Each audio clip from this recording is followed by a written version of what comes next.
Seja bem-vindo mais uma vez ao canal Alerta Final e a mais um estudo, da palavra de Deus. Nós estamos nos aprofundando cada vez mais nos nossos estudos.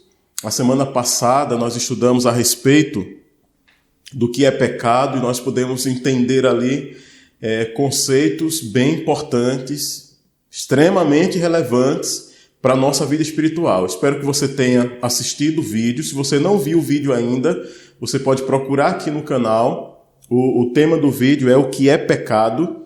E ali nós passamos algumas informações muito importantes, baseadas na Bíblia, no Espírito de Profecia, e vocês puderam entender realmente o que é pecado na percepção de Deus, na maneira como Deus entende essa questão. Então, se você quiser ver mais detalhado esse assunto, se você não viu o vídeo anterior, busca aí no canal para você poder entender, porque um vídeo vai complementando o outro. Um assunto vai ajudando você a entender o assunto seguinte vai ajudando você a entender o assunto anterior. E hoje nós vamos falar desse assunto. Você acredita na Bíblia? E aí? Você está vendo esse camarada com o rosto surpreso aí, né? Mas em pleno século XXI, você acredita na Bíblia? Ou você ainda acredita na Bíblia, nas Escrituras? E aí? Responda. Deixa aqui nos comentários se você acredita na Bíblia, se você crê nas Escrituras ou não.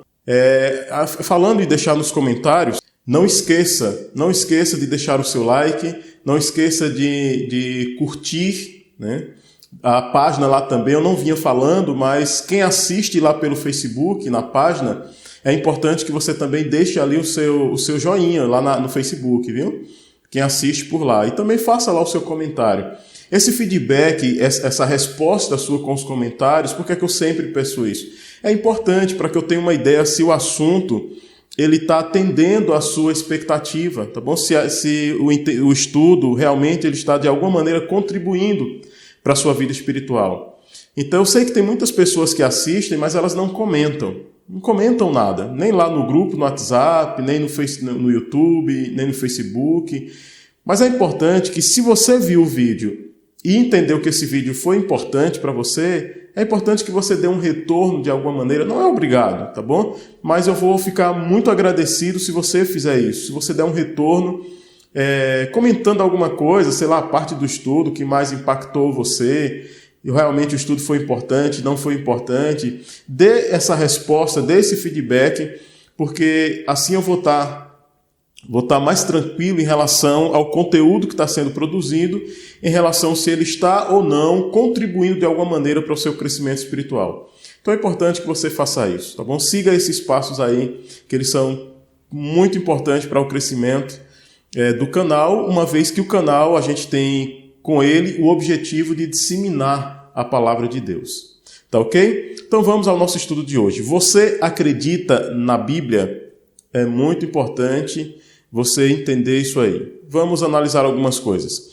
Em 2 Coríntios, no capítulo 10, no versículo 5, a gente lê o seguinte: derribando raciocínios e todo baluarte que se ergue contra o conhecimento de Deus, e levando cativo todo pensamento à obediência a Cristo. Então olha que coisa interessante está nesse texto aqui. Principalmente as partes que estão em destaque. Levando cativo todo pensamento à obediência a Cristo. Aí aqui eu quero fazer uma pergunta para você. Olha uma coisa interessante aqui. É fácil acreditar nas promessas fáceis da Bíblia. Por exemplo, João 3,16. Deus amou o mundo de tal maneira que deu seu Filho unigênito para que todo aquele que nele crê não pereça, mas tenha a vida eterna. Então acreditar em promessas desse tipo é muito fácil.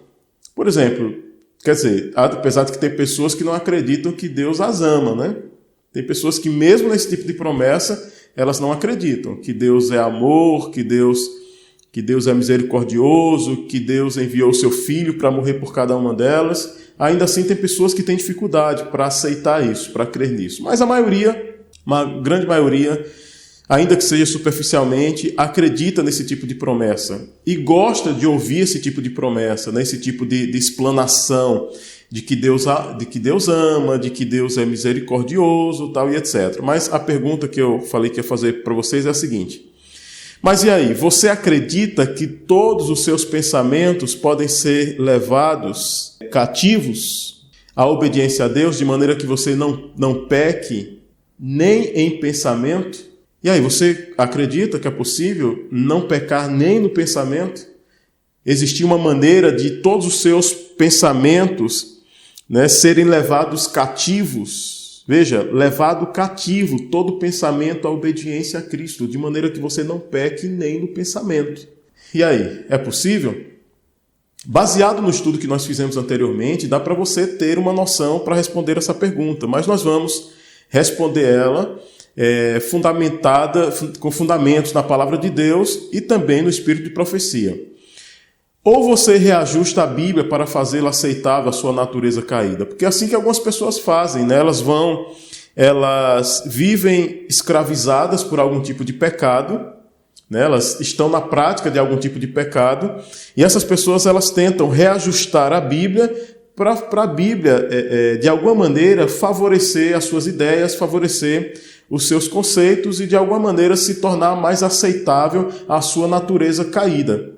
Veja, os pensamentos de Jesus eram cativos do Pai Celestial? O que é que você acha? Jesus, ele obedecia a Deus em tudo, inclusive em pensamento? Claro, você vai concordar, Jesus não pecou. Se dissermos que Jesus não obedecia ao Pai mesmo em pensamento, a gente vai estar assumindo aqui que ele pecou. Isso é um absurdo, é uma blasfêmia. Jesus, ele não cometeu nenhum pecado. Os pensamentos de Jesus, eles eram levados cativos ao Pai. Mas observe o seguinte, o texto que lemos não está falando de Cristo, mas está falando de nós, o texto lá de 2 Coríntios que a gente leu. Assim como ele, Cristo, podemos ter nossos pensamentos levados cativos em obediência a Deus, a menos que você não creia na palavra de Deus. A menos que você não creia na Bíblia. Porque a Bíblia vai mostrar para a gente, já tem mostrado e vai continuar mostrando para a gente, que é possível, sim, levarmos todos os nossos pensamentos cativos à obediência a Deus. E obedecermos a palavra de Deus, mesmo em pensamento. Olha, o texto não diz que cada pensamento vai ser removido, isso é importante entender. Diz que cada pensamento pode ser trazido em cativeiro. Dessa forma, você não é vencido por eles. Então, o texto na Bíblia não está dizendo que os pensamentos pecaminosos não vão, em algum momento, aparecer na sua mente. Está dizendo que quando eles aparecerem na sua mente, pelo poder de Deus, você vai poder mantê-los cativos e não será vencidos por ele.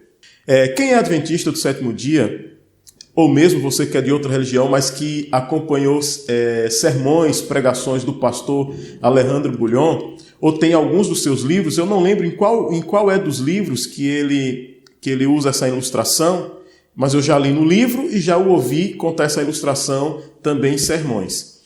E a ilustração é o seguinte, ele fala que você não pode impedir que os pássaros voem sobre a sua cabeça, mas você pode impedir que eles façam ninho na sua cabeça. Tá bom? Então você não tem como impedir que os pássaros fiquem sobrevoando sobre a sua cabeça, mas você tem como impedir que esses pássaros façam ninho na sua cabeça. Pegando essa ilustração dele, então nós não temos hoje como impedir que os maus pensamentos, que os pensamentos pecaminosos, de alguma maneira apareçam como sugestões na nossa mente. Uma imagem que você viu, algo que você ouviu, alguma coisa aconteceu e rapidamente quis vir na sua mente um pensamento e você percebeu que era um pensamento pecaminoso, que iria te levar ao pecado. O que é que o texto está dizendo? Pelo poder de Deus você pode ter controle sobre esse pensamento e não deixar que esse pensamento leve você ao pecado. Você crê nisso? Ou você acha que só por ter vindo já um pensamento inicial, você já pecou? Veja, a gente precisa saber diferenciar a tentação do que é pecado. Você pode estar sendo apenas tentado. O ceder à tentação é que é o pecado, tá bom? É que é pecado. Mas vamos fundamentar isso com a palavra de Deus, tanto a Bíblia como o espírito de profecia. Olha o que diz esse texto. Se Satanás procura desviar a mente para assuntos baixos e sensuais, Então, olha, Satanás está tentando ter controle da sua mente, tentando levar a sua mente para assuntos baixos e sensuais, para aquilo que é pecado. Olha o que o texto continua dizendo: trazei-a de volta e colocai-a em coisas eternas. O que é que eu já entendo aqui nessa citação?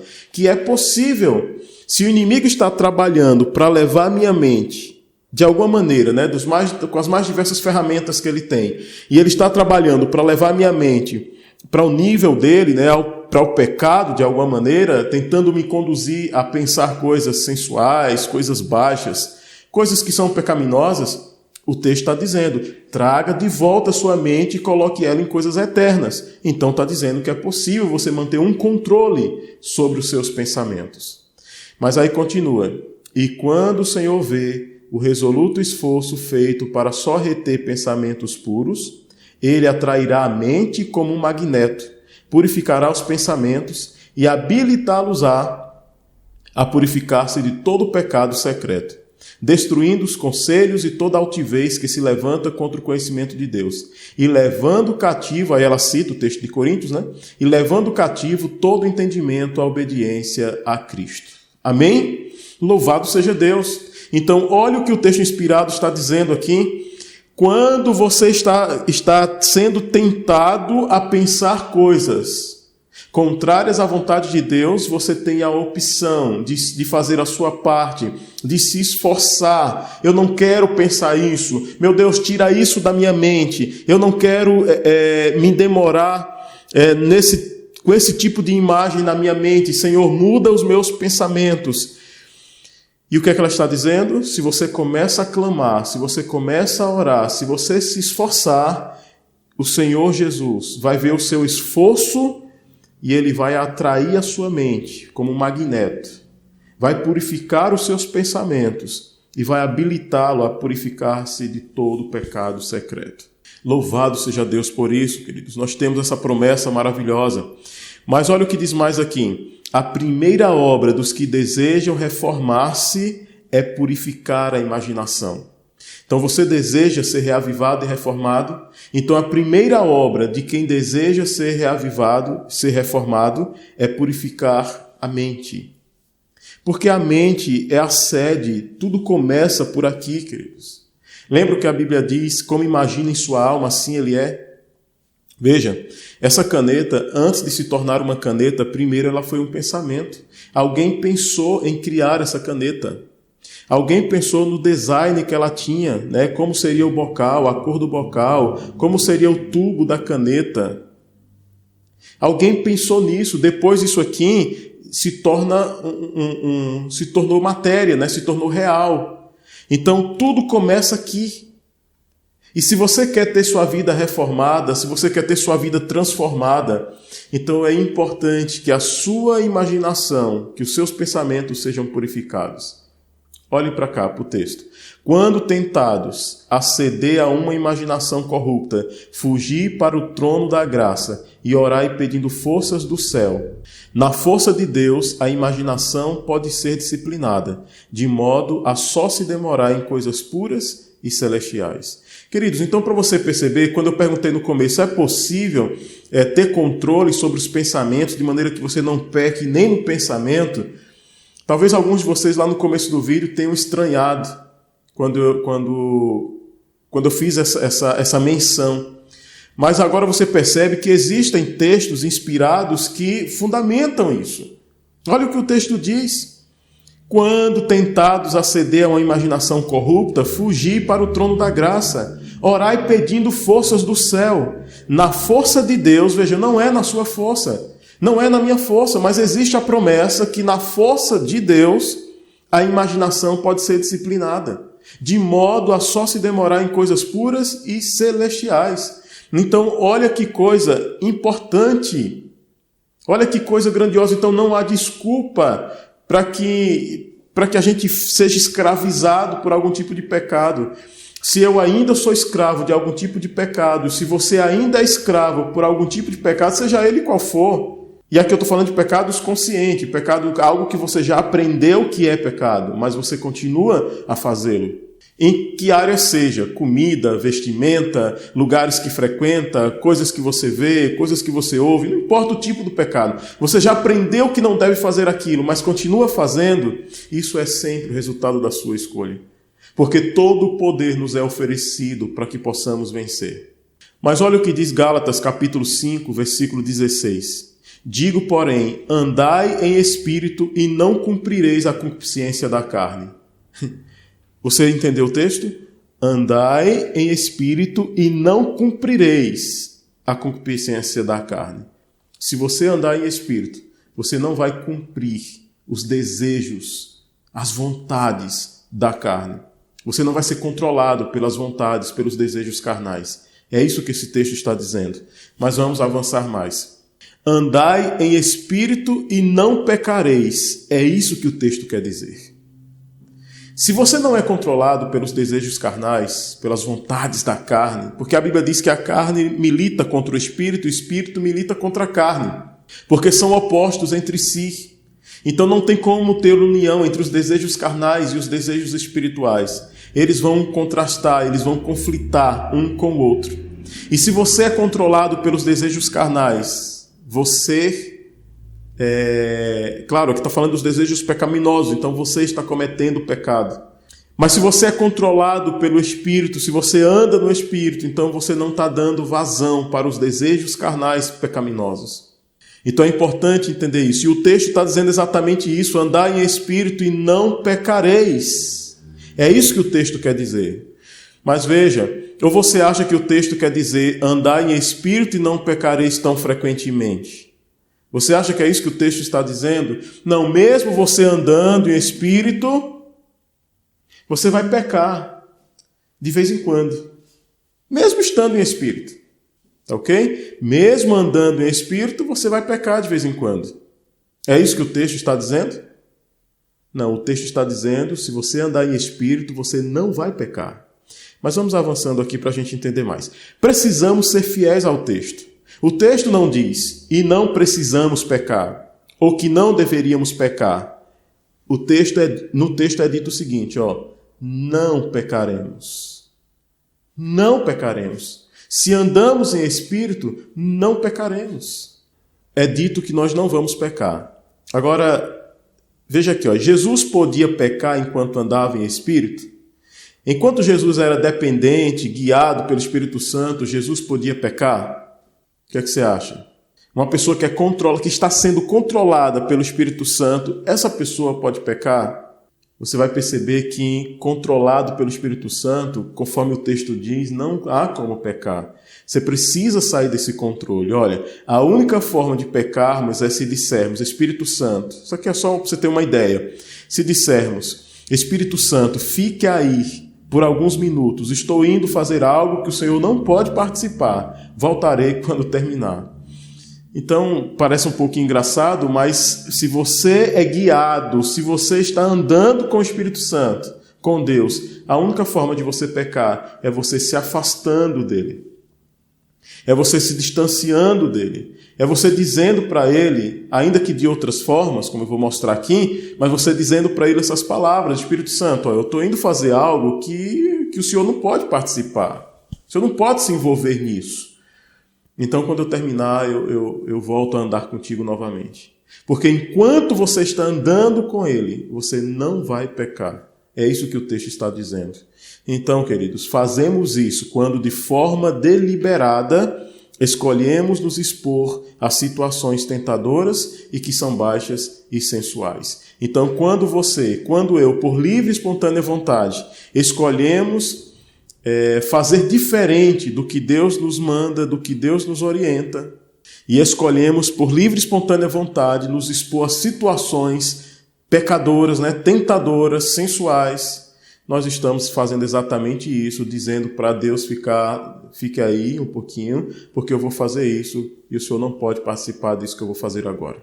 Essa é a única maneira de você cometer pecado. É se distanciando de Deus, daquele que te dá o poder, daquele que te dá todas as condições para você poder viver uma vida de obediência, se você quiser. Nós vamos ver durante esses estudos Já vimos no passado, no estudo anterior, e outros estudos também, mas a gente vai se aprofundar um pouquinho mais nesse, a partir de hoje, no próximo, e você vai ver isso claramente, que não há desculpa para isso. Todo o céu é disponibilizado para nós, para que nós possamos vencer. 1 João, capítulo 3, versos 6 e 8. O primeiro verso diz assim, olha, qualquer que permanece nele, não peca. Então veja, eu não estou inventando nada, queridos. Algumas pessoas podem discordar quando eu falei, mesmo andando com o Espírito, você não vai pecar. Para você pecar, você tem que se afastar dele, você tem que deixar ele. E algumas pessoas talvez tenham discordado, não sei, as pessoas, cada um pensa de um jeito, mas a Bíblia ela apresenta para a gente uma verdade absoluta, e a Bíblia está dizendo para a gente que qualquer que permanece nele não peca. Você não vai pecar se você estiver permanecendo, conectado, andando, guiado pelo Espírito Santo. Guiado por Deus, você não peca. Olha o que o outro texto diz, o outro verso. Quem comete o pecado é do diabo, porque o diabo peca desde o princípio. Então veja, se eu cometo o pecado, eu sou do diabo. Não, mas eu sou de Deus. Não, o texto está dizendo que quem comete o pecado é do diabo. Se você comete o pecado, você é do diabo. É forte isso que eu estou dizendo, eu sei. Choca, né? Mas eu estou apenas dizendo para você o que a gente acabou de ler na Bíblia. Mas o problema, lembra que eu falei lá no começo? A gente tenta reajustar a Bíblia, a nossa natureza pecaminosa, para a Bíblia ficar aceitável. Não, eu preciso fazer com que esse texto fique aceitável, porque eu não sou do diabo, eu sou de Deus. Mas vamos entender esse texto. Dizem que nós devemos entender esses versos da seguinte maneira. Veja bem como é que alguns por aí querem que você entenda essa passagem que a gente acabou de ler. Qualquer que permanece nele não está pecando habitualmente. Quem está pecando habitualmente é do diabo. Então, presta atenção nessa parte agora. O que é que muitos pregadores por aí, muitos teólogos, entendeu, querem que você entenda? Que quem é do diabo é quem está pecando habitualmente. Quem peca de vez em quando não é do diabo.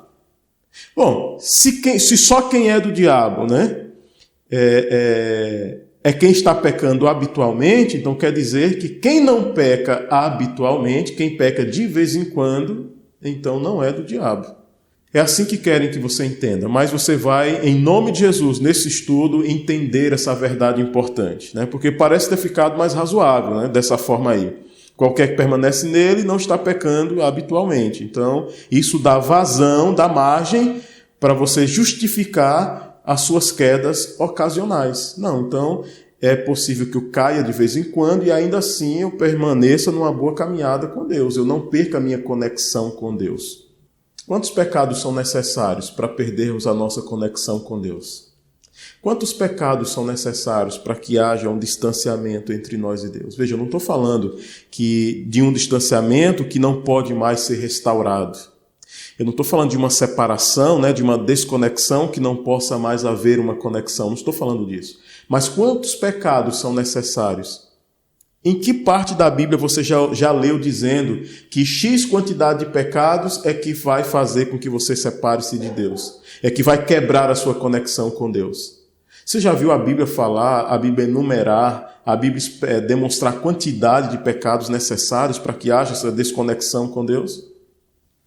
Com certeza você nunca leu esse verso, porque ele não existe. Queridos, um pecado quebra essa conexão entre você e Deus. Um pecado afasta você de Deus. Quando eu falar de pecado, eu estou falando de situações em que você conhece, em que eu conheço. Nós sabemos qual é a vontade de Deus, mas nós optamos livremente por fazer diferente daquilo que o Senhor nos orienta. Então, trabalhando o texto dessa forma aqui, como querem que a gente trabalhe, fazemos com que esse texto fique razoavelmente aceito para a maioria das pessoas. Mas vamos entender o texto como realmente ele deve ser entendido? Veja o seguinte aqui. Se estou fazendo habitualmente a mesma coisa errada, então estou deixando o diabo me dirigir. Mas é só de vez em quando. E aí, você concorda? Porque, por exemplo, no momento em que você saiu para fazer aquilo que é pecado, vamos ilustrar aqui alguma coisa. O roubo.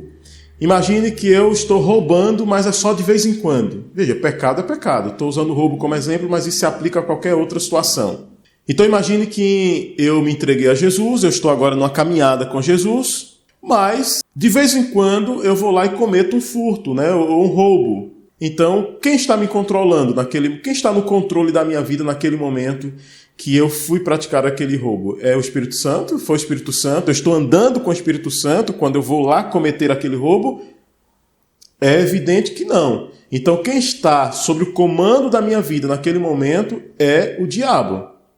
Eu estou compactuando, agindo em parceria com o inimigo de Deus. Então você consegue entender o problema de você entender aquele texto que a gente leu da forma como querem que você entenda? Que é possível que você esteja convertido com Deus, andando com o Espírito Santo e ao mesmo tempo, de vez em quando, cometendo alguns pecados? Que o que você precisa evitar é apenas o hábito, é a prática pecaminosa? Você consegue perceber isso? Você consegue entender como isso é perigoso? O que acham disso aí? Porque o texto disse que quem peca é do diabo. Não foi isso que a gente leu? Quem peca é do diabo. Ou é só quem comete 2 pecados que é do diabo? Não, quem é do diabo é quem comete 4 pecados. Não, 10 pecados, aí sim é do diabo. Mas 1 não é não. 2 não é, 3, é só de 5 para cima, a partir de 5 pecados é que a pessoa é do diabo. Você consegue entender como isso é grave? As pessoas elas ficam colocando quantidades para a questão do pecado, queridos. Olhem, se escorrego de vez em quando, continuo andando com Cristo. Está tudo bem, estou salvo. Alguns pensam assim. E muitos teólogos querem levar você a pensar dessa forma. Que você se entregou a Jesus, que você é uma pessoa convertida, aí você escorrega de vez em quando, o ladrão de vez em quando ele rouba, mesmo depois de ter entregado a vida a Jesus. A prostituta de vez em quando vai lá praticar sua prostituição, mesmo depois de ter entregado a vida a Jesus, e está tudo normal. Porque é pecadora, tem natureza pecadora. Então é normal que ela escorregue, que ela faça isso. Mas você já entendeu no assunto anterior sobre essa questão. E se você estudou com atenção lá, se você viu o vídeo com atenção, você já consegue resolver essa problemática aqui. E ver que as coisas não são realmente como querem que você pense que elas sejam. Então me ajude no seguinte aqui, ó. Eu já tenho conhecimento que não devo me prostituir. Certo? Vamos entender isso muito bem. Eu já tenho conhecimento que não devo me prostituir. Mas faço isso 3 vezes por semana. Isso é habitual? 3 vezes por semana eu vou lá e pratico a prostituição. Isso é um hábito ou não? Fazer 3 vezes por semana é hábito ou não é? Acredito que você vai concordar que isso é um hábito sim. 3 vezes por semana. Mas 2 vezes por semana, isso é habitual? 2 vezes por semana é hábito também ou não?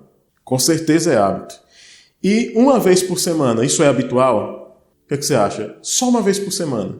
4 vezes por mês.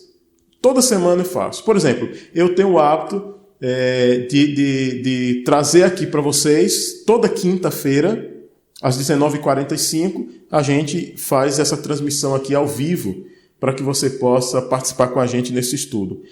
Eu faço isso toda semana, toda quinta-feira, às 19h45. Isso é um hábito que eu criei? Estou desenvolvendo esse hábito? Sim ou não? Sim. Ainda que seja 1 vez por semana, se torna 4 por mês. Mas e aí? Se a pessoa vai se prostituir só 1 vez a cada 15 dias, é um hábito também? E se ela faz isso 1 vez por mês, dá 12 vezes no ano, é um hábito? Então você já entendeu.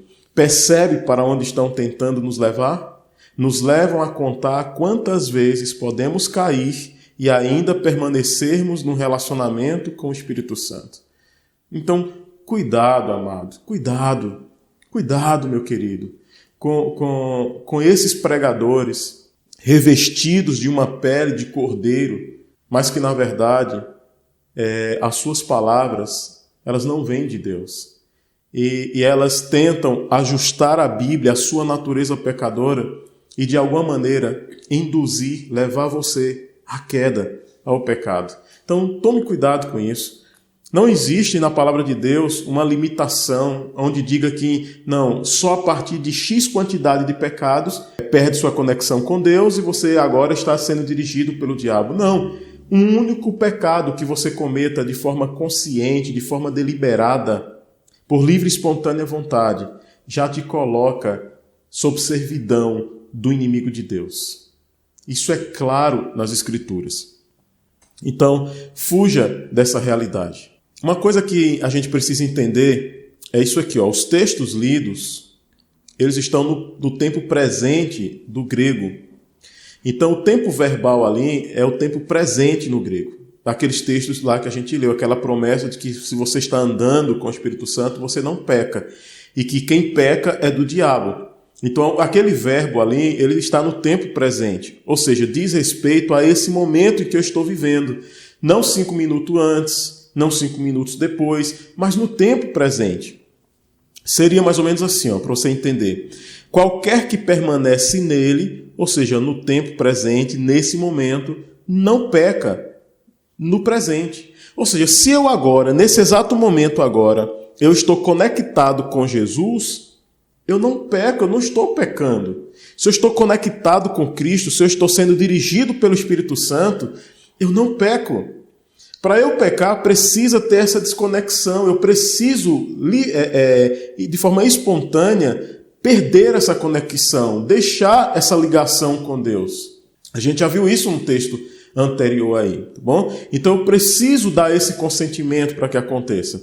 Aí veja o outro verso. Quem comete, ou seja, no momento ali que a pessoa cometeu o pecado, né, no presente, quem comete o pecado é do diabo, porque o diabo peca desde o princípio. Ou seja, no momento que a pessoa cometeu o pecado, naquele momento que ela cometeu o pecado, ela foi dirigida pelo inimigo de Deus. Ela não estava sendo dirigida pelo Espírito Santo. Agora, claro, essa pessoa ela pode se arrepender? Pode. Ela pode se arrepender. Ela deve se arrepender. Mas ela deve abandonar esse pecado. Por exemplo, quando contam para vocês a história da mulher adúltera, né, que foi apanhada em adultério, isso está registrado nas Escrituras, você pode ver a referência aqui, depois você pode consultar essa passagem que está aparecendo aqui, você vai conhecer a história dela e o que eu estou dizendo para você. Então, nessa passagem aqui é dito para a gente o seguinte, Jesus falou para ela que não condenava ela. E as pessoas gostam muito de ouvir essa parte, e aí Jesus, não, eu também não condeno você. Onde estavam, né, os teus acusadores e tal? Ninguém te condenou? E ela diz, não, Senhor. Aí Jesus diz, eu também não condeno você.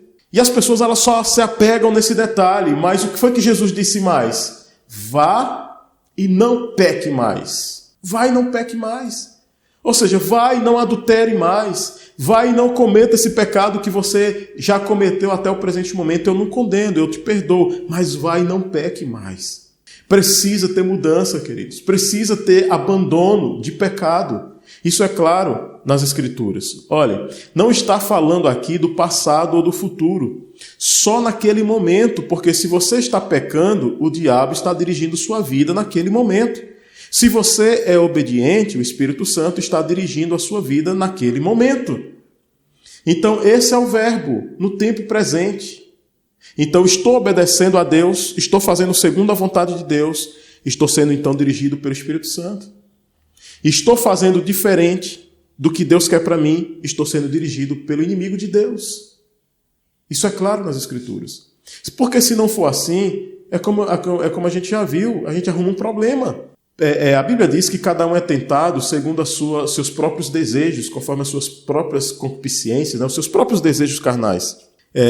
O que é tentação para um, não é para outro. Então tem uns que têm dificuldade com mulher, outros têm dificuldade com comida, outros têm dificuldade com dinheiro. São os mais diversos tipos de situação. Então, cada um tem o seu chamado calcanhar de Aquiles, ou seja, tem o seu ponto fraco, tem o seu aspecto no caráter em que ele é mais vulnerável. E o inimigo vai trabalhar em cima desse ponto aí. Então, imagine que o meu ponto fraco, o meu calcanhar de Aquiles, a situação que eu mais tenho dificuldade de administrar, imagine que seja o roubo. Que Deus me livre disso. Imagine que seja o roubo. Eu não posso ver um objeto fácil que, estou pegando. Aí imagine que eu me entreguei a Cristo, entendeu?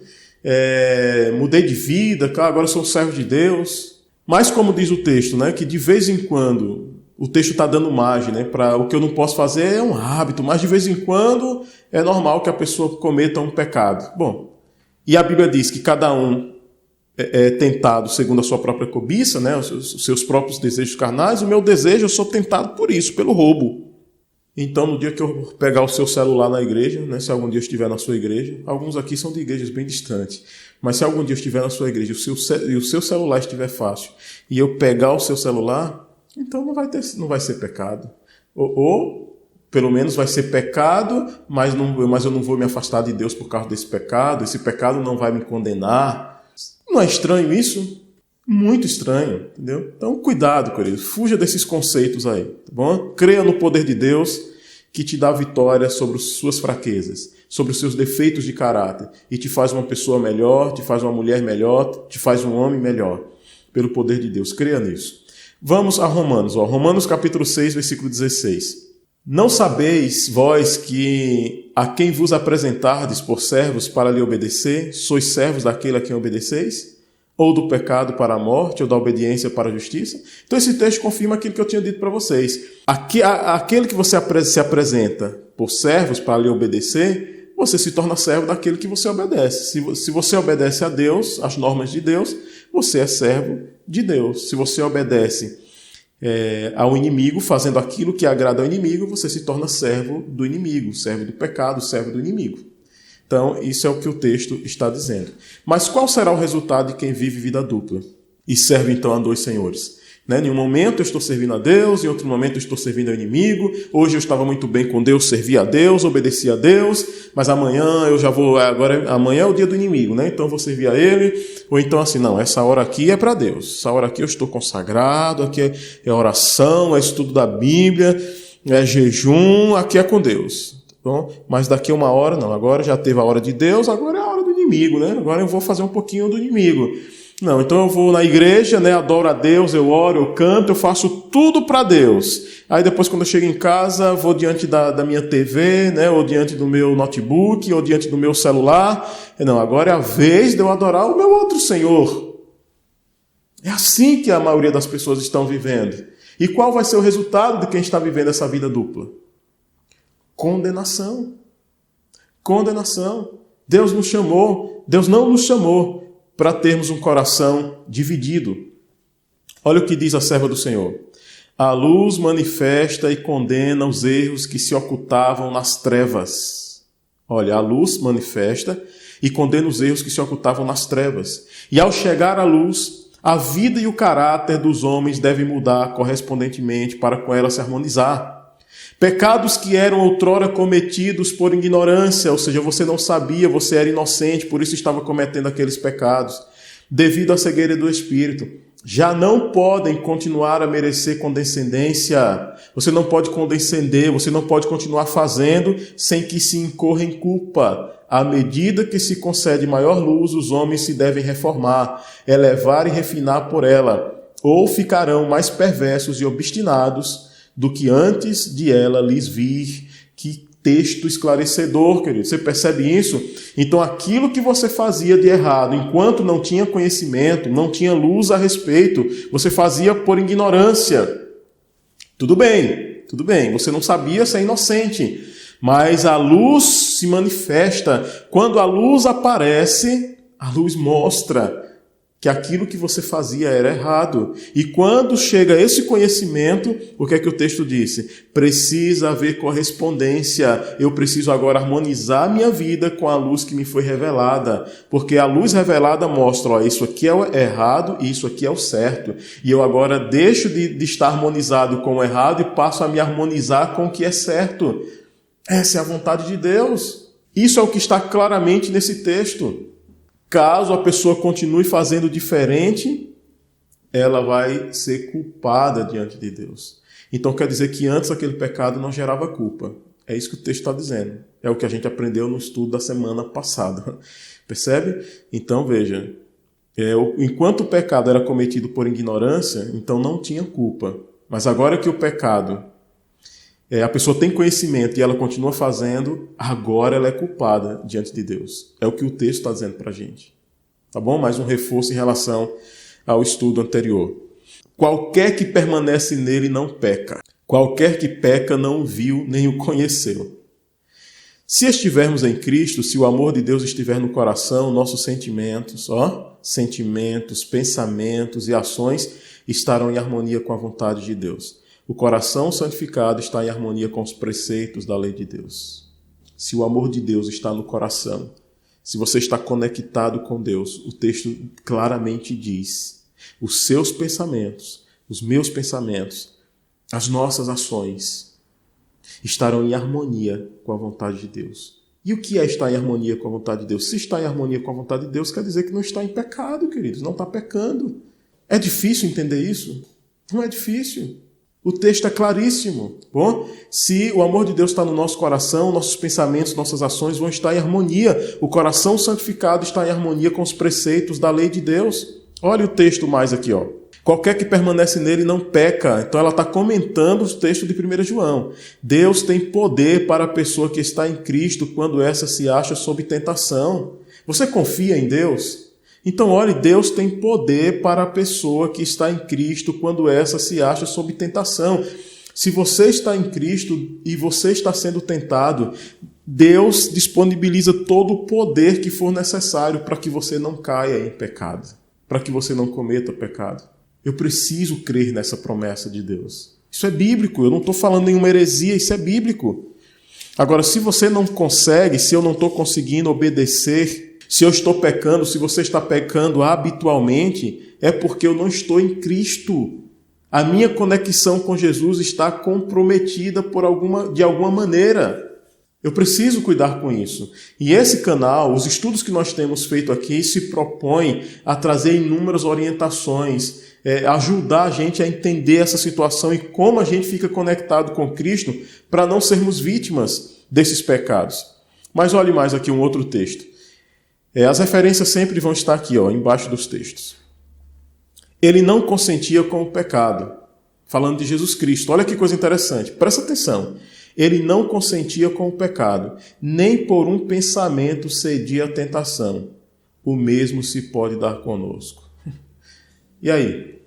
Jesus não consentia com o pecado, nem em pensamento Jesus cedia à tentação. E aí ela continua: o mesmo se pode dar comigo e com você. O mesmo pode acontecer comigo e com você. A humanidade de Cristo estava unida à divindade. Estava habilitado para o conflito mediante a presença interior do Espírito Santo. Ele veio para nos tornar participantes da natureza divina. Enquanto a ele estivermos ligados pela fé, o pecado não mais terá domínio sobre nós. Deus nos toma a mão da fé e a leva a apoderar-se firmemente da divindade de Cristo, a fim de atingirmos a perfeição de caráter. Olha, enquanto estivermos ligados pela fé, o pecado não terá domínio sobre nós. Primeiro ponto. Do mesmo jeito que Cristo não cedeu ao pecado, nem pensamento, à tentação, nem pensamento, nós também podemos fazê-lo. Claro, isso pelo poder de Deus. Veja que ele estava conectado com Deus. A humanidade de Cristo estava unida à divindade. Estava habilitado para o conflito mediante a presença interior do Espírito Santo. Se nós tivermos o Espírito Santo conosco, nós não vamos ceder à tentação. E enquanto estivermos ligados pela fé, tivermos essa ligação pela fé, o pecado não vai ter domínio, você não vai ser dominado pelo pecado.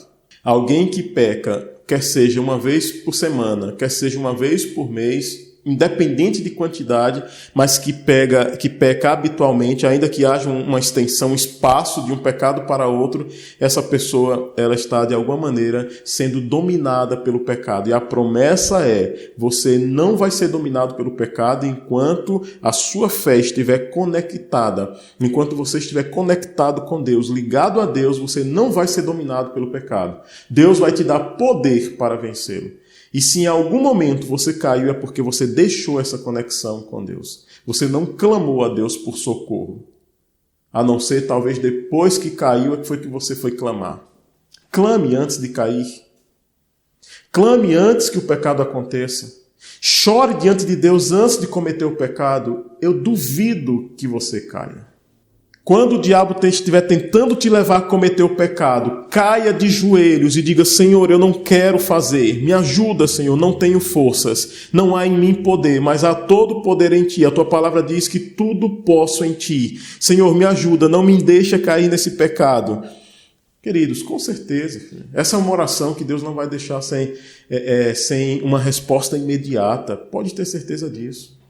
E aí, voltando aqui para o texto, tem um outro detalhe que eu quero enfatizar. A fim de atingirmos a perfeição de caráter. Então, perfeição de caráter é algo que está tanto na Bíblia como no Espírito de Profecia. E isso também precisa ser entendido com muita clareza. Viu? E nós vamos entender isso no nosso próximo estudo. A gente vai tratar assim de forma mais detalhada sobre esse assunto. E a gente vai entender isso à luz da palavra de Deus. Olha mais aqui, Ele veio a esse mundo e viveu uma vida sem pecado, para que em seu poder, seu povo possa também viver vidas sem pecado. Vou repetir. Ele veio a esse mundo e viveu uma vida sem pecado, para que em seu poder, no poder de Deus, seu povo possa também viver vidas sem pecado. Há dúvida ainda de que é possível a prostituta deixar a prostituição, o ladrão deixar o roubo, o adúltero deixar o adultério, o idólatra deixar a idolatria, o mentiroso deixar a mentira, o fofoqueiro deixar a fofoca, o briguento deixar de brigar. Ainda há dúvida de que é possível vencer esse tipo de prática pecaminosa? Porque é disso que está falando aqui.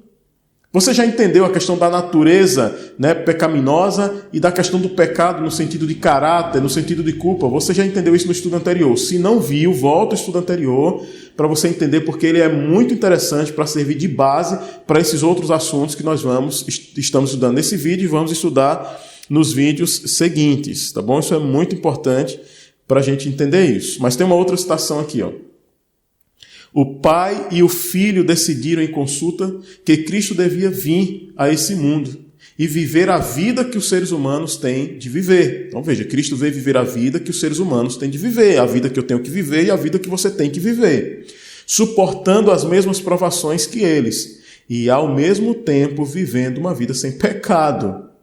Então veja, Cristo não veio para viver uma vida diferente da nossa. Cristo veio mostrar para a gente que era possível, que é possível viver em santidade diante de Deus e viver uma vida sem pecado.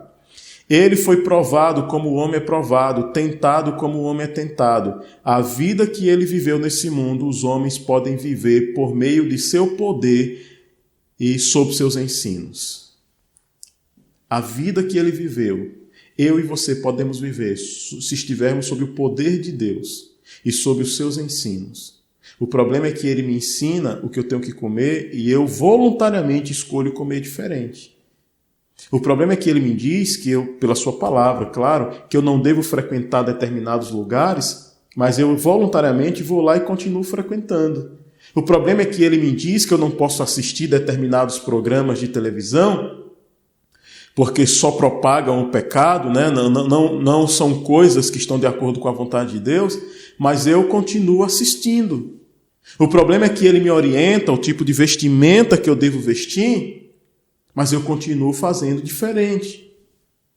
Então você consegue entender? Então, se eu não estou sob os ensinos de Deus, é porque eu não estou sobre o poder de Deus. E aí, não estando sob o seu poder, sendo controlado pelo poder de Deus e submetido aos ensinos de Deus, o que é que você acha da minha vida? Claro, vai ser um alto e baixo, vai ser uma vida, hoje estou mais ou menos, amanhã já caí em pecado, tal, vai ser assim. Porque assim talvez esteja sendo a sua vida. Mas nós já vimos um texto aqui, quando ele mostra a vontade dele, você precisa harmonizar a sua vida com a vontade dele. E se não fosse possível fazer isso, queridos, ele não teria dado para nós essas orientações. Tá ok? Vamos avançar. Cristo tomou a humanidade e suportou o ódio do mundo para que pudesse revelar aos homens e mulheres que estes poderiam viver sem pecado. Glória a Deus. Olha que texto, queridos. Cristo tomou a humanidade para que pudesse revelar a homens e mulheres que estes poderiam viver sem pecado. Então, olha que impressionante esse texto. É possível viver sem pecado. Que suas palavras, atos, seu espírito poderiam ser santificados para Deus. Podemos ser cristãos perfeitos se manifestarmos esse poder em nossa vida. Então olha que coisa impressionante. Podemos ser cristãos perfeitos. Tem pessoas que têm também problema. Quando você fala que vai pregar, vai trazer um estudo sobre perfeição, já começam a rotular você de perfeccionista. Quando você começa a falar que é possível vencer o pecado, que é possível viver sem pecar, essas pessoas já começam a te perseguir, a dizer que você é perfeccionista. Mas os testemunhos estão cheios de passagens que garantem que é possível viver sem pecar. E que Jesus veio, inclusive, mostrar isso.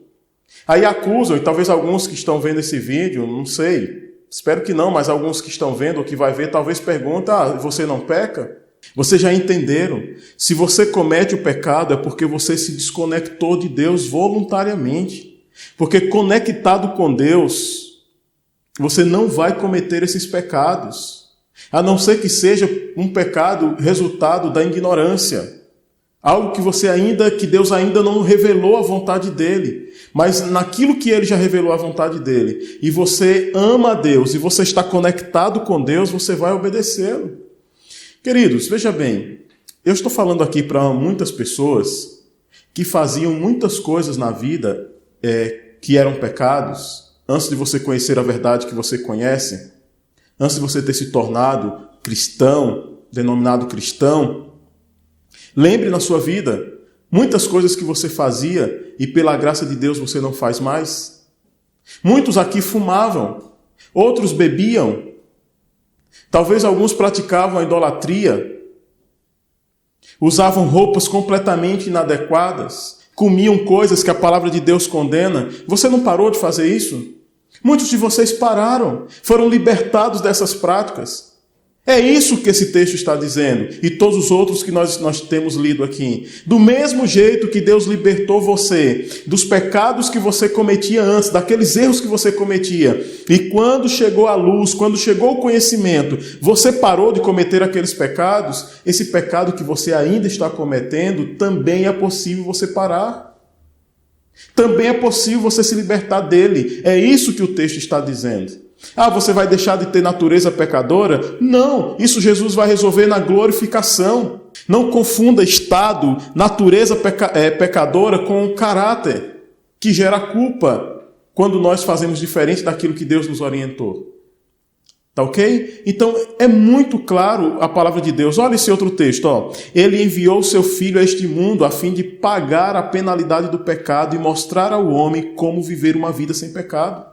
É muito claro esses textos, não tem como ir de encontro a isso. Nosso Salvador não requer impossibilidade de pessoa alguma. Ele não espera de seus discípulos coisa alguma para cuja realização não esteja disposto a conceder-lhes graça e força. Aquilo que Deus exige de mim e de você, aquilo que Ele espera de mim e de você, Ele vai conceder graça e força para que você faça aquilo que Ele espera de você. Não os chamaria a ser perfeitos caso não dispusesse de toda perfeição e graça para conceder àqueles a quem conferisse tão alto e santo privilégio. Nossa obra é esforçar-nos para atingir em nossa esfera a perfeição que Cristo atingiu em todos os aspectos do caráter.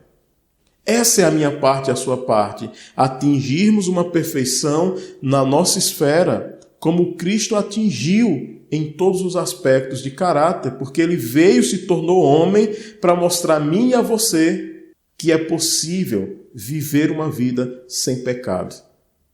Pelo menos foram os textos que a gente leu e nós precisamos acreditar neles. Ainda que você esteja vivendo diferente, você não pode, a sua vida ou a minha vida diferente disso, não pode mostrar que o texto é mentiroso. O texto é verdadeiro. Entendeu? Quem pode estar vivendo uma mentira sou eu e você. Mas o texto é verdadeiro. Se o texto está dizendo que é possível, é possível. Se eu não estou conseguindo, se você não está conseguindo, a culpa não é de Deus. E não é o texto que está errado. Mas quem está errado sou eu e você. Alguma coisa precisa acontecer para que essa promessa ela se torne possível na nossa vida. Olhe, ele é nosso exemplo, devemos esforçar-nos para honrar a Deus no caráter. E importa sermos de todo dependentes do poder que ele nos prometeu. Jesus não revelou qualidade, grava bem isso, Jesus não revelou qualidades, nem exerceu poderes que os homens não possam possuir, mediante a fé nele. Sua perfeita humanidade é a que todos os seus seguidores podem possuir. Vou repetir. A perfeita humanidade de Jesus é a que todos os seus seguidores podem possuir, se forem sujeitos a Deus como ele foi. O problema é a sujeição. Quando você trabalha na sua empresa e o seu patrão diz, tem que chegar a tal hora, então eu vou precisar de você tal dia. Você não se sujeita, você não vai lá?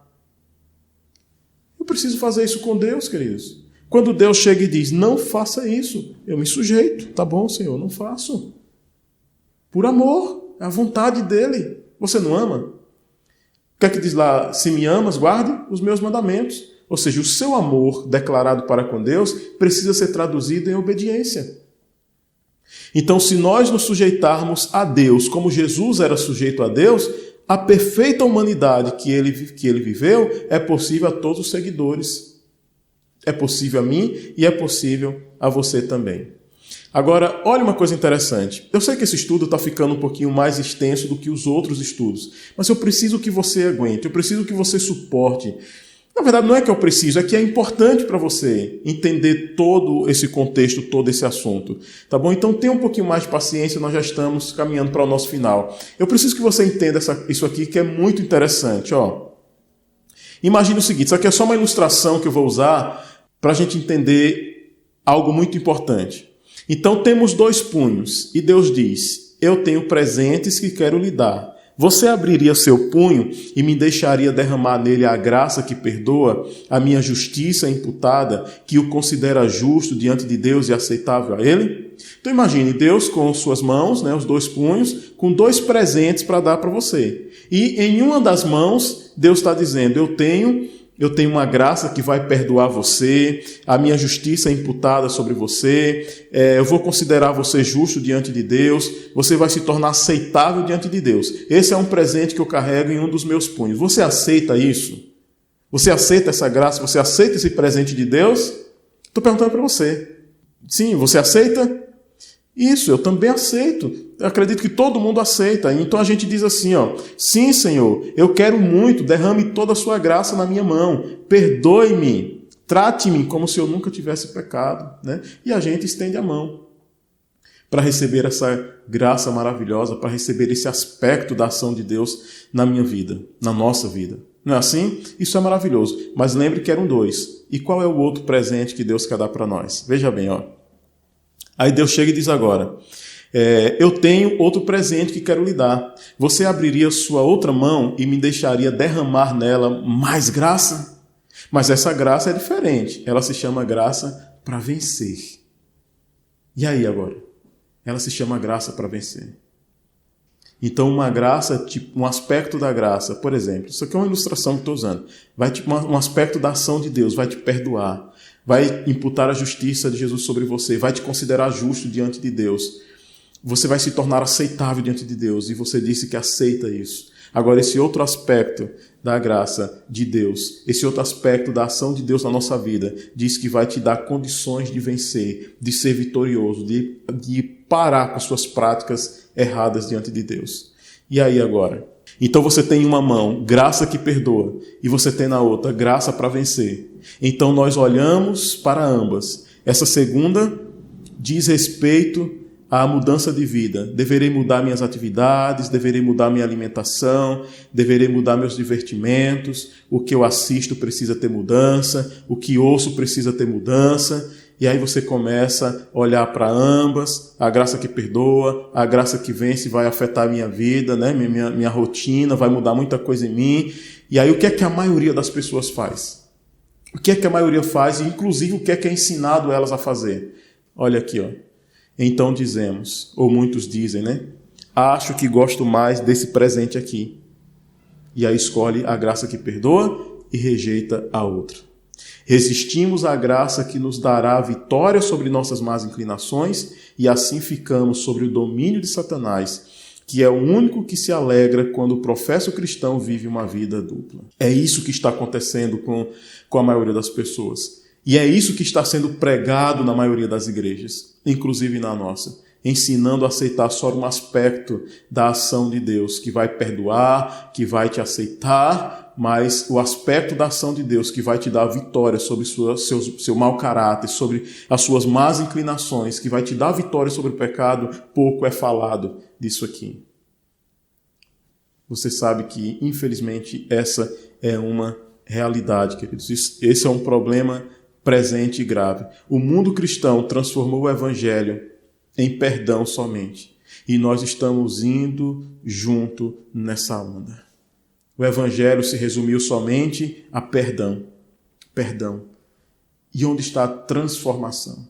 Ou então, uma transformação parcial, uma transformação superficial. O evangelho foi resumido a isso. Olha, o evangelho que transforma, que nos faz ser semelhantes a Cristo, não é pregado. É só o Cristo que perdoa e não o Cristo que transforma. O resultado disso, né? Desculpa que a palavra está errada, vou ter resultando, né? O resultado disso é uma vasta multidão de professos cristãos afundados em pecados diversos, apoiados por uma graça barata, pregada e uma teologia que diz que você não vai conseguir vencer o seu pecado de estimação. Então, essa é a realidade. Infelizmente, e esse conceito vai levar muitas pessoas à perdição. Mas olha o que diz mais aqui a pena inspirada. Homem algum pode cobrir sua alma com as vestes da justiça de Cristo, enquanto comete pecados conhecidos ou negligencia conhecidos deveres. Está claro para você?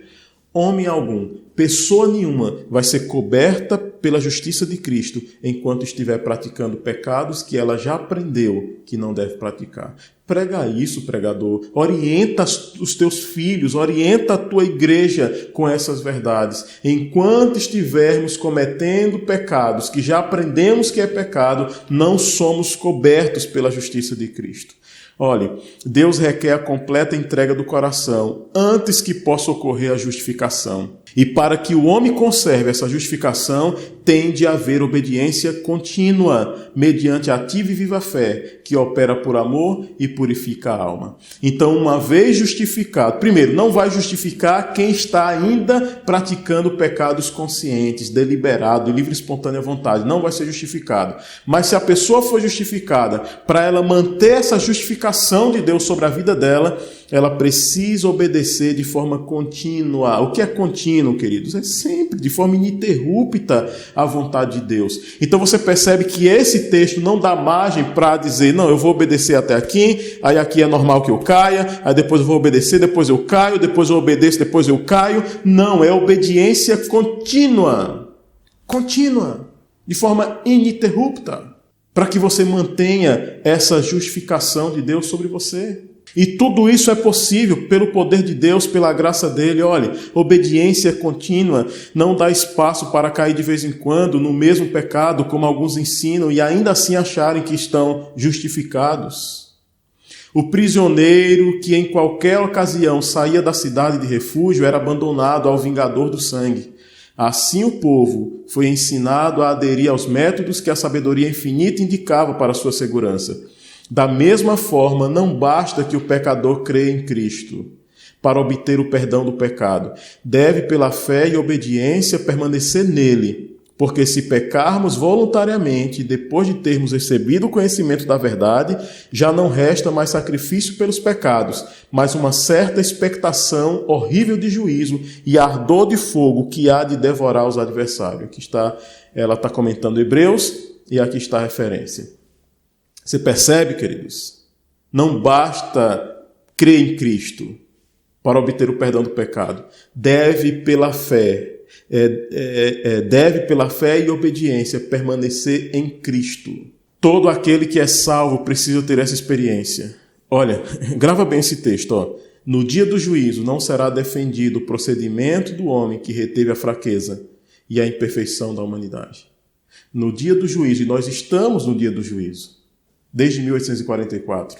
No dia do juízo não será defendido o procedimento do homem que reteve a fraqueza e a imperfeição da humanidade. Então tinha que ser perfeito. Para ele não haverá lugar no céu. Ele não pôde desfrutar a perfeição dos santos na luz. O que dizer dessas pessoas que pregam por aí que ninguém é perfeito, que não pode ser perfeito, que não é possível ser perfeito? O texto está dizendo que aquele que manteve a imperfeição da humanidade não pôde desfrutar a perfeição dos santos na luz. Não há lugar no céu para essas pessoas. E olha o que o texto diz aqui, olha. Quem não tem fé suficiente em Cristo para crer que Ele pode livrá-lo de pecar, não tem a fé que Ele dará entrada no reino de Deus. Que texto poderoso esse, viu? Que texto poderoso. Quem não tem fé suficiente em Cristo para crer que Ele pode livrá-lo de pecar, se você não crê que Cristo pode livrar você de cometer esse pecado que você insiste ainda em praticá-lo, se você não crê que Ele pode te livrar disso, então você não tem fé que lhe dará entrada no reino de Deus. Texto poderoso. Eu encerro aqui, queridos, o nosso estudo de hoje. Que o Senhor te abençoe. Obrigado por você ter ficado até esse momento. Que Deus honre, né, o seu, talvez até um sacrifício, né, de ter ficado até esse momento. E você, se não entendeu, volte, veja esse vídeo novamente, de forma pausada, com calma, e entenda esse assunto para você poder compreender que nós podemos acreditar nas promessas de Deus, acreditar na Bíblia, acreditar nas promessas que Ele nos dá por meio dos testemunhos e que nós podemos, pela graça de Jesus Cristo, sermos mais do que vencedores. Sermos mais do que vencedores. Não é só ser vencedor, é ser mais do que vencedor. Pela graça do Senhor, pelo poder que Ele disponibiliza para nós. Tá bom? Que Deus te abençoe poderosamente. Vamos orar.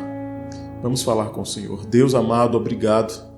Obrigado por essas instruções, obrigado por essas palavras, obrigado por essas promessas. Meu Deus, eu acredito nelas. Eu acredito que pelo poder do céu, pelo poder do Senhor, pelo poder que é disponibilizado a mim, eu acredito que eu posso viver uma vida de santidade. Eu acredito que eu posso vencer os meus defeitos de caráter e honrar o Senhor naquilo que faço, naquilo que digo, naquilo que penso. Eu creio, Senhor, nessa palavra e me esforçarei no que compete a mim para tomar posse desse poder que me é disponibilizado e viver dessa forma. E eu desejo que essa pessoa que está orando comigo nesse momento tenha também essa percepção e se agarre ao Senhor de forma ininterrupta e pela Tua graça, pelo Teu poder, também viva uma vida de vitória sobre os seus defeitos de caráter, sobre as suas quedas que tem tido consequentemente ou sequencialmente. Nos abençoa poderosamente, Senhor. É o que eu te peço, é o que eu te rogo e eu faço em nome de Jesus Cristo. Amém. Amém, queridos. Que Deus te abençoe poderosamente. Até o nosso próximo estudo. Não esqueça de compartilhar esse conteúdo, ele é muito importante, ele precisa chegar a muitas pessoas. Não esquece de compartilhar. Não esquece de comentar também, de dar o seu joinha. Tá bom? Muito importante que você faça isso, para que essa mensagem alcance mais pessoas, porque existe um outro evangelho, como você já aprendeu também, sendo pregado por aí. E essa verdade, não porque sou eu que estou pregando, mas porque você viu, está nos testemunhos, está na Bíblia, ela precisa ser transmitida para todas as pessoas. Um abraço, fique com Deus e até o nosso próximo encontro.